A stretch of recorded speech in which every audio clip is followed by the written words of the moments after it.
மர்ம ஓலை. ராஜாதிராஜன்னு பெயர் வாங்கின புலிகேசி பார்க்கறதுக்கு எலும்பெல்லாம் தெரிகிற அளவுக்கு ரொம்ப ஒல்லியா இருந்தான். அவனோட முகம் கொஞ்சம் கூட ஈவு இறக்கம் இல்லாத கொடூரத்தை காட்டுச்சு. பரஞ்சோதிக்கு புலிகேசியை பார்த்ததும் யமதர்மராஜாவை பார்த்த மாதிரி இருந்துச்சு. பரஞ்சோதியை கூட்டிட்டு வந்த வீரர்கள் சத்யாச்சிரய புலிகேசிக்கு வணக்கம் சொல்லிட்டு வடபெண்ணை நதிக்கரையில இருக்க பௌத்த மடத்துல இருந்த புத்த பிக்ஷு தலைவர் இவனை சக்கரவர்த்தி கிட்ட கூட்டிட்டு போக சொன்னாருன்னு ஆரம்பிச்சு அங்க வந்து சேர்ற வரைக்கும் நடந்த எல்லாத்தையும் சொன்னாங்க. புலிகேசிக்கு அதெல்லாம் கேட்க பொறுமை இல்லாதவன் மாதிரி, அதெல்லாம் இருக்கட்டும், இவன் யார், எதுக்காக இவனை கொண்டு வந்தீங்கன்னு கோவமா கேட்டான். நாகநந்தி பிக்ஷு கிட்ட இருந்து சத்யாச்சிரயருக்கு ஓலை கொண்டு வந்திருக்கிறதா இவன் சொல்றான். இந்தாங்க அந்த ஓலைன்னு பரஞ்சோதி கிட்ட இருந்து எடுத்த ஓலைய அந்த வீரன் புலிகேசி கிட்ட கொடுத்தான். புலிகேசி அந்த ஓலையை வாங்கி தெளிவா படிச்சான். ஒரு தடவைக்கு 2 தடவை படிச்சும் ஒரு தெளிவு கிடைச்ச மாதிரி தெரியல. பரஞ்சோதிக்கு அதுக்கு மேல குழப்பமா இருந்துச்சு. இப்படி பகைவர்கள் கிட்ட சிறைப்பட்டு நிப்போன்னு அவன் நினைச்சு பார்க்கவே இல்லை. நாகநந்தி அவன்கிட்ட, இந்த ஓலையை நீ சத்யாச்சிரயர்கிட்ட தான் கொடுக்கணும், வேற யார்கிட்டையும் கொடுக்கக்கூடாது. சத்யாச்சிரயரை நீ போற வழியிலேயே கூட பார்த்தாலும் பார்க்கலாம், அவர் எப்போ எந்த வேஷத்துல இருப்பாருன்னு யாருக்கும் தெரியாதுன்னு சொல்லி அனுப்புனது ஞாபகம் வந்துச்சு. நாகநந்தி சொன்ன சத்யாச்சிரயர் இந்த புலிகேசி தானா? நாம எடுத்துட்டு வந்த ஓலை அஜந்தா ரகசியம் பத்தினது தானா, இல்லை ஏதாச்சும் சூழ்ச்சியில மாட்டிக்கிட்டோமான்னு அவன் நினைச்சப்போ அவனுக்கு எதுவுமே புரியல. புலிகேசி எல்லாரையும் பார்த்து இந்த ஓலையில் என்ன எழுதியிருக்குன்னு தெரியுமான்னு கேட்டுட்டு இதை யாராலையும் கண்டே பிடிக்க முடியாதுன்னு அவனே சொல்லிட்டு பயங்கரமாக சிரிச்சான். அப்போ அவன் பரஞ்சோதியை பார்த்து, நீ யாருன்னு உண்மையை சொல்லு, இந்த ஓலையை கொடுத்தது யாரு, இதில் என்ன எழுதியிருக்குன்னு உனக்கு தெரியுமான்னு வரிசையாக கேள்வி அடிக்கிட்டே போனான். அவனுக்கு அவன் பேசின மொழி புரியாதனால அமைதியாகவே இருந்தான். அதனால புலிகேசிக்கு கோபம் இன்னும் அதிகமாச்சு. அப்போ அங்கே இருந்த படைத்தலைவர்கள் பரஞ்சோதியை பார்த்து செவிடு ஊமைன்னு கிண்டல் பண்ணாங்க. அப்போ ஒருத்தன், அதெல்லாம் இல்லை, அவனுக்கு நம்ம பாஷை புரியலை, அதான் முழிக்கிறான்னு சொன்னான். ஆமாம், அப்படித்தான் இருக்கணும், சமண முனிவர்கள் போனதில் இது ஒரு கஷ்டம், அவங்க இருந்திருந்தா எந்த பாஷைனாலும் மொழிபெயர்த்து சொல்லிடுவாங்க. சரி போகட்டும், இவனை இப்போ சிறையில் போடுங்க, அப்புறம் பார்த்துக்கலாம்னு சொன்னவன் திடீர்னு, வேணாம் இவன் இங்கேயே இருக்கட்டும், கொஞ்ச நேரத்துக்கு முன்னாடி வந்த வஜ்ரபாகுவை கூட்டிட்டு வாங்கன்னு சொன்னான். வஜ்ரபாகுவை கூப்பிட ஆள் போனதும் புலிகேசி படைத்தலைவர்களை பார்த்து, இதுல என்ன எழுதியிருக்கு தெரியுமா, கேளுங்க. இந்த ஓலை கொண்டு வரவங்கிட்ட அஜந்தா வர்ண ரகசியத்தை சொல்லி அனுப்பணுமாம். 2 வருஷம் நான் அஜந்தா குகையிலேயே இருந்தும் என்னால அந்த ரகசியத்தை தெரிஞ்சுக்க முடியல. பிக்ஷுக்கள் அவ்வளோ பத்திரமா அந்த ரகசியத்தை வச்சிருக்காங்க. அந்த ரகசியத்தை இந்த பையன்கிட்ட சொல்லி அனுப்ப சொல்லி இந்த ஓலையில இருக்கு. எழுத்த பார்த்தா நம்ம பிக்ஷு எழுதின மாதிரி தான் இருக்கு. இதை பற்றி நீங்கள் என்ன நினைக்கிறீங்க மைத்ரேயரேன்னு புலிகேசி அந்த ஓலையை ஒற்றற்படை தலைவன் கிட்ட கொடுத்தான். மைத்ரேயன் அதை வாங்கி படிச்சு, சக்கரவர்த்தி, இதில் ஏதோ மர்மமான விஷயம் இருக்கிற மாதிரி தெரியுது, பையனை விசாரிக்கிறபடி விசாரிச்சா தெரியும்னு சொன்னான்.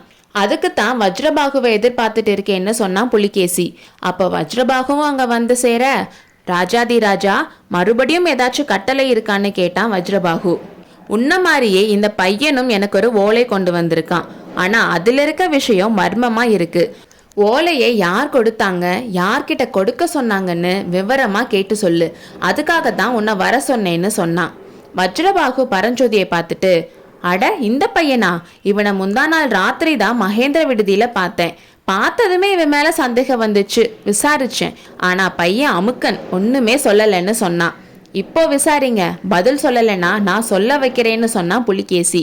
மன்னா, இவன் உண்மையான வீரன் மாதிரி தெரியுது, அதனால இவனை மிரட்டிலாம் ஒன்றும் தெரிஞ்சுக்க முடியாது, நானே விசாரிச்சு பார்க்குறேன்னு சொல்லிட்டு பரஞ்சோதி கிட்ட, தம்பி, நான் அப்பவே சொன்னேன்ல, சத்யாச்சிரயர்கிட்ட உள்ளதை உள்ளபடி சொல்லிடு, பயப்பட வேணாம், நான் உன்னை தப்பிக்க வைக்கிறேன்னு சொன்னான். ஐயா, எனக்கு பயமே கிடையாது, நான் எதுக்கு பயப்படணும்?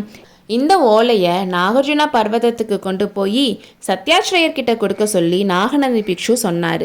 நீங்கள் சொல்கிற மாதிரி இவருக்கு தான் ஓலைனா அதை வாங்கிட்டு அதுக்கு பதில் எழுதி கொடுக்கட்டும், நான் எடுத்துட்டு கிளம்புறேன்.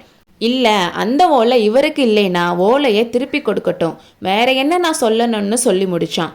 வஜ்ரபாகு புலிகேசியை பார்த்து, அரசே, ஓலையை நாகநந்தி பிக்ஷு தான் கொடுத்ததாவும் அதில் ஏதோ அஜந்தா வர்ண சேர்க்கை பற்றி எழுதியிருக்கிறதாவும் இவன் சொல்கிறான், அந்த ஓலையை நான் பார்க்கலாமான்னு கேட்டான். இதிலிருந்து தெரிஞ்சுக்க ஒண்ணுமில்ல, நீ வேணும்னாலும் பாருன்னு சொல்லி புலிகேசி அந்த ஓலையை வஜ்ரபாகு கிட்ட கொடுத்தான். வஜ்ரபாகு ஓலையவே கொஞ்ச நேரம் பார்த்துட்டு, அரசே, நாகார்ஜுன பர்வதத்தில் இருக்க புத்த சங்கிராமத்தின் தலைவர் பேரு சத்யாஸ்ரய பிக்ஷு தானன்னு கேட்டான். ஆமா, அதனால என்ன? இந்த ஓலை அவருக்கா கூட இருக்கலாம் இல்லையா? இருக்கலாம், ஆனால் நாகநந்தி அவருக்கு இப்படி ஒரு விஷயத்தை பத்தி எழுத வாய்ப்பில்லையே. மன்னா, இந்த ஓலையை படிச்சதும் எனக்கு ஒரு விஷயம் ஞாபகம் வருது. கிருஷ்ணா நதிக்கரையோட வேங்கி ராஜ்யத்து மேல படையெடுத்து போற உங்க சகோதரருக்கு செய்தி அனுப்பணும்னு நாகநந்தி பிக்ஷு சொன்னாரு. ஒருவேளை உங்க சகோதரன் விஷ்ணுவர்தன மகாராஜாவுக்கு இதுல ஏதாச்சும் செய்தி இருக்க வாய்ப்பு இருக்குன்னு சொன்னான். இதை கேட்டதும் புலிகேசியோட முகம் பிரகாசம் ஆயிருச்சு. வஜ்ரபாகு, நீ மகா புத்திசாலி, எங்க கூடயே நீ இருந்துடலாமே, பல காரியத்துக்கு உதவியா இருக்கும்னு சொல்லிட்டு அவனோட படைத்தலைவர்கள் கிட்ட பேசினான். எப்படியும் விஷ்ணுவர்தனுக்கு நான் ஓலை அனுப்பணும். ஓலை எடுத்துட்டு 9 வீரர்கள் போகட்டும். அவங்களோட இந்த பையனையும் அனுப்புங்க. இவனோட ஓலை விஷயம் என் தம்பிக்கு புரியலைனா இவனை உடனே கொன்னுடுங்கன்னு சொன்னான். அப்புறம் வஜ்ரபாகுவை பார்த்து இந்த விஷயத்தை அந்த பையன்கிட்ட சொல்லுன்னு சொன்னான். வஜ்ரபாகு பரஞ்சோதி கிட்ட, தம்பி, நாளைக்கு காலையில சக்கரவர்த்தி கொடுக்குற ஓலையோட 9 வீரர்கள் நாகார்ஜுன பர்வதத்துக்கு கிளம்புறாங்க. அவங்க உன்னையும் கூட்டிட்டு போவாங்க. நீ எதுக்கும் கவலைப்பட வேணாம். நாளைக்கு ராத்திரி நான் உன்னை வழியில சந்திப்பேன்னு சொன்னான். பரஞ்சோதி ரொம்ப சந்தோஷமா, ஐயா, உங்களோட பிரயாணம் பண்றதா இருந்தா நரகத்துக்கு வேணும்னாலும் நான் வர தயாரா இருக்கேன். உங்ககிட்ட கதை கேட்க அவ்வளோ ஆவலா இருக்குன்னு சொன்னான். பையன் என்ன சொல்றான்னு புலிகேசி கேட்டான். அவ கொண்டு வந்த ஓலை உங்களுக்கு இல்லைன்னா அதை அவன்கிட்டயே திருப்பி தர சொல்றான். இளங்கன்று பயமறியாதுன்னு தமிழ்ல ஒரு பழமொழி இருக்குன்னு வஜ்ரபாகு சொன்னான். புலிகேசி சிரிச்சிட்டு, அப்படியா, நல்லது, ஓலையை பையன்கிட்டயே கொடுத்து வைக்கலாம். அவன் கட்டையும் அவுத்து விடுங்கன்னு சொன்னான். பரஞ்சோதியோட கட்டை அவுத்து விட்டுட்டு ஓலையும் அவன் கிட்ட கொடுத்துட்டு அவனை கூட்டிட்டு போனாங்க. அடுத்த நாள் சாயங்காலம் 9 வீரர்கள் அவனை கூட்டிட்டு காட்டு மலை பாதையில போயிட்டு இருந்தாங்க. கொஞ்ச தூரத்துல இருந்த ஒரு பாலடைஞ்ச வீட்டுக்கு போனாங்க. அந்த வீட்டு திண்ணையில ஒரு கிழவன் கையில ஜபமாலையோட உட்காந்து சுத்தி என்ன நடக்குதுன்னே தெரியாத அளவுக்கு தியானத்துல இருந்தான். 10 குதிரைகள் அந்த வீட்டுக்கு முன்னாடி நின்னதை கூட அவன் பொருட்படுத்தல. அந்த வீரர்கள்ல ஒருத்தன் அந்த கிழவன் கிட்ட ஏதோ கேட்க அவன் ஏதோ 2 வார்த்தை மட்டும் பேசிட்டு மறுபடியும் தியானம் பண்ண ஆரம்பிச்சிட்டான். அன்னைக்கு ராத்திரி அந்த பாலடைஞ்ச வீட்டிலேயே தங்கலான்னு முடிவு பண்ணாங்க. நைட்டு ஃபுல்லாக காவல் காக்க அவங்களுக்குள்ளேயே டைமும் பிரிச்சுக்கிட்டாங்க.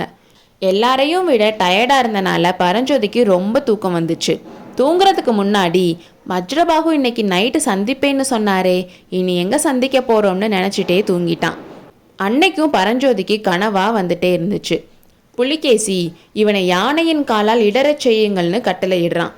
பரஞ்சோதி அவனை இடற வந்த யானை மேலே வேலை எரிஞ்சிட்டு ஓடுறான்.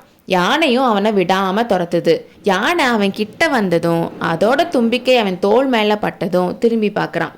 பார்த்தா யானையோட முகம் அந்த வீட்டு திண்ணையில உட்கார்ந்த கிழவனோட முகமாவும் தும்பிக்கை அந்த கிழவனோட கையாவும் மாறி இருக்கு. இது கனவில்ல, உண்மையாவே அந்த கிழவன் பரஞ்சோதியை தொட்டு எழுப்புறான்னு பரஞ்சோதிக்கு தெரிஞ்சதும் சட்டென்று எழுந்து உட்கார்ந்தான். அடுத்த அத்தியாயத்தில் சந்திப்போம்.